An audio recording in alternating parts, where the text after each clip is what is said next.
Welcome to Global Risk Community Chat. Today our guest is Joe Gross. I'm very happy to have you here today, Joe. Welcome. Thank you. I'm happy to be here. Likewise. So before we get into our topic, can you introduce yourself to our audience? Yeah, my name is Joe Gross. I'm the director of solution engineering at Graylog. I also lead up our Graylog Labs effort and our community. Prior to that, I've been in the SIEM and cybersecurity space for about 10 years and worked through vendors, Fortune 500, small MSSP, university, kind of you name it, I've been there and and worked on it from that SIEM cybersecurity perspective, but also more from a generic IT perspective as well. Yeah, so I've been around for a little while, and happy to share my experience with you all. Sounds great. I also hear a lot of diverse experience, a lot of different maybe working fields to some extent. So with 100%. that being said, then what topic you would like to share with us today? Yeah, I'd really like to share with you guys the power of community within cybersecurity. We it within cybersecurity, we oftentimes feel as though we are on an island by ourselves, right? And we have to solve all of the problems ourselves, right? And same thing within the GRC community, right? Everything is it's like you versus this big problem that exists over here that is bigger and mightier than you are, right? It might be cyber attackers, it might be the federal government, it might be Visa and MasterCard for PCI, right? It could be any of those things. Um, and I think the important thing is to stop looking up at the problem, but to look beside you for who around you can help you with this, right? One of the things that I think came out of the pandemic was that we all stopped participating in our local community, right? We stopped going out and talking with people and meeting with people, and going back and joining the ISSAs, the ISACAs, the InfraGuards, and those types of organizations, and meeting with like-minded people, I think you'll be surprised how much it really boosts your capabilities within your own organization.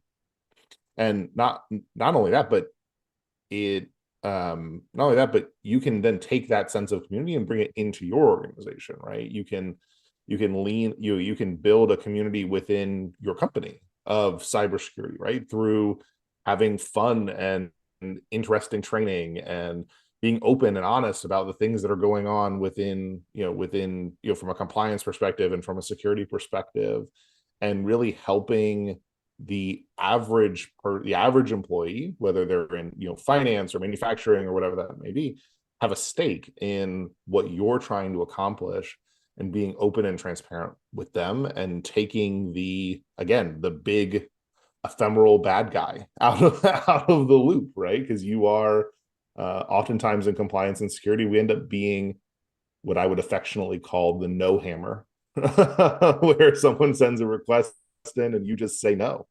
um I think, to pivot off of that, right, there's also a technical community aspect of this, right? Within the sim space, we have these things called Sigma rules, right? We have community generated threat intelligence through MISP and industry related organizations. you know i I really can't communicate enough how important it is to take those things on and not do this as like the lone ranger fighting against the bad guy, right? You don't have to be Batman, you don't have to be Superman. You can rely on everyone around you, and not just the vendors that you're talking to, but also the guy down the street that saw this threat last week, and he's posted a Sigma rule to Sigma HQ or something like that, that's now going to allow you to detect that in your environment. Very interesting things you actually mentioned, because obviously we are global risk community, so we also have some cybersecurity professionals, but also risk management, compliance, governance. But what I noticed on our end was obviously community is super important. As you said, also, like, especially during COVID, an online community, for example, was very significant, very helpful to, keep in touch, get into, like more different depths of maybe risk management on our sense, things like that. But what I also am wondering on your take on this is, how about the engagement when it comes to a community? Because like what I see is a lot of people want to be part of the community. They want to, consume the content in there essentially or get the help. Yeah, But how do you also ensure that these people also give back or engage so that the community, 100%. grows healthily, especially in your company as well? Yeah, so I think so that this is an important part of building a community, right? Is being a part of the community. And I think I think one of the most intimidating things to people joining a community and not contributing, and I know this was certainly kept me from participating in a lot of communities when I was younger, was um they think that everyone in the community is smarter than they are, right? It's that imposter syndrome conversation. And so what things that we're starting to do within the Graylog community and within my local ISSA chapter and some things like that is we're starting to actually, lay out, right, like what is a good topic to talk about, right? So we're doing Graylog Go later this year, which is a user conference for Graylog. We're laying out to our community members what does a good call for papers response look like, right? What does a good talk look like? What's a good, how do what are we willing to give to help arm you to come and give your expertise, right? And just kind of helping to lower that barrier of entry. The other thing I would say is one of the most important things that exists within a community is having fun. And as a former anti forced fun teenager, I I have adopted this like mentality of, you need to be, that forced fun that we always had to do when we were growing up was it's important. It's important to feeling like you belong, right? It's important to feeling like you can contribute to those people. Because there's always gonna be different people at different points in their journey within a community, which means that all layers of expertise have value to bring to the community. And by collaborating together on things and having some like healthy competition and things like that, you're able to build that community in that way. So like some things that we do, right? We um we have a Spotify playlist that we put music on constantly.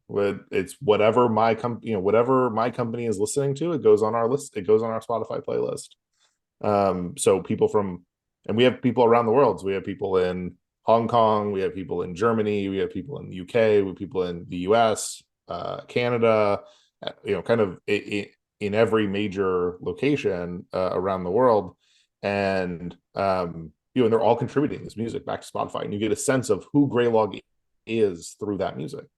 And then on the other side, right, is we're doing like chess tournaments, and we're playing like what's the word, werewolf, like who like with on Slack, and like it's not all just about Graylog. It's not all just about cybersecurity. It's not all just about risk, because that ends up being this really daunting mental thing to check in on and be a part of.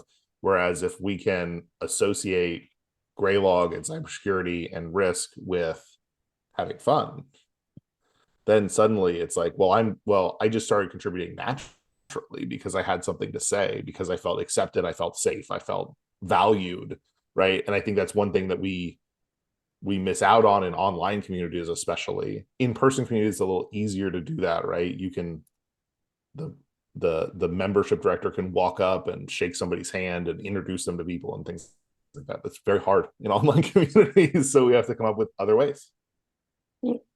So it's actually really like fun at the same time, and that's also what we also try to do in a different scale. But yeah, we also try to engage our community in different meaningful ways as well. So that makes a lot of sense.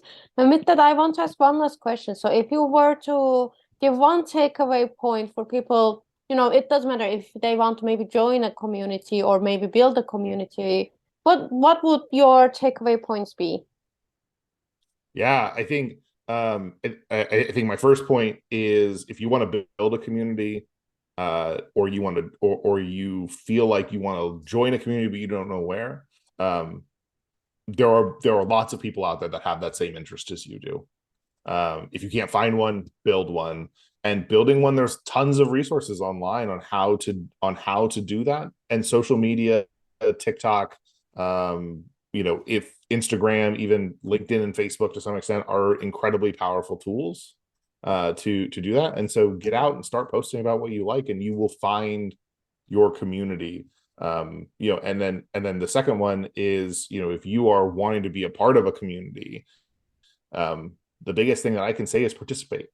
You don't have to know all the answers. No one's looking for you to be perfect.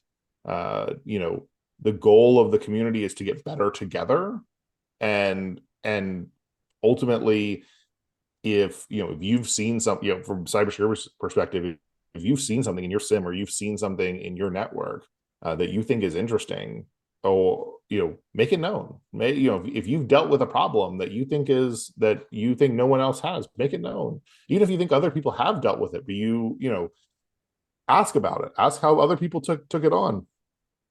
You'll start to build this layered support system around you, that allows you to take on problems that you didn't think were possible before. But you have to give to it, right? Communities are generally free to join. You have to give into it in order to get back out of it, and you won't get anything back if you don't put it.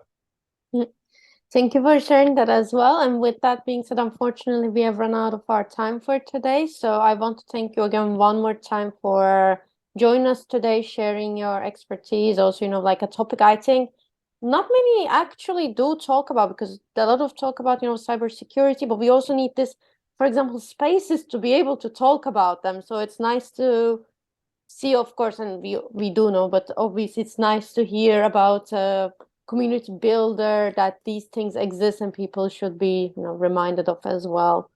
So thank 100%. you. Yeah, of course. Thank you for having me on. It was great fun. Have a lovely day. Yeah, you too.